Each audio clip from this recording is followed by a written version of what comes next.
Na tukiangalia taarifa nyingine kuhusu swala hilo zima la mafuta, waziri wa kawi na petroli Opiyo Wandayi ameagizwa kufika mbele ya kamati ya kawi katika bunge la kitaifa kuhusiana na sakata ya mafuta inayoendelea. Wandayi akiagizwa kufika kufafanua yale anayoyajua kuhusiana na sakata hii iliyosababisha kujiuzulu kwa maafisa kadhaa wakuu kwenye wizara hiyo.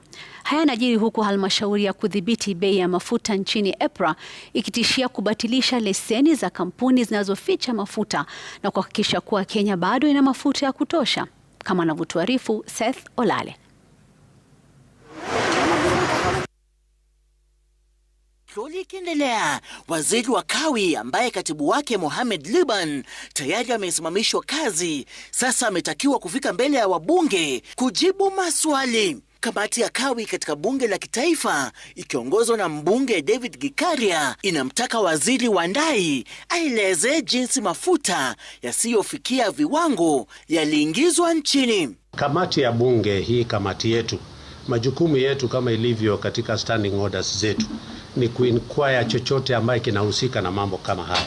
So kulingana na waziri ambaye ametoa statement zake, na ninataka kuamini ya kwamba waziri anaongea ukweli, kwa sababu yeye ndio ametunukiwa majukumu hayo ya kuweza kutuambia, na kama amesema tuko na mafuta ya kutosha kwa wiki mbili ambazo zinakuja, tuko na uhakikisho ya kwamba tutamwamini kwa sasa.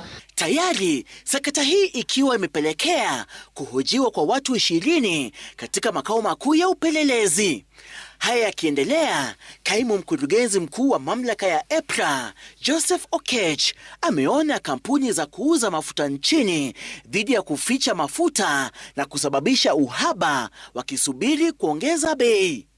Aidha, mamlaka hiyo ya EPRA imesema kwamba itawachukulia hatua wahusika, huku ikisisitiza kuwa hakuna uhaba wa mafuta nchini licha ya msukosuko unaoshuhudiwa kwenye mgogoro wa Israel, Marekani na Iran uliotikisa maeneo ya Ghuba.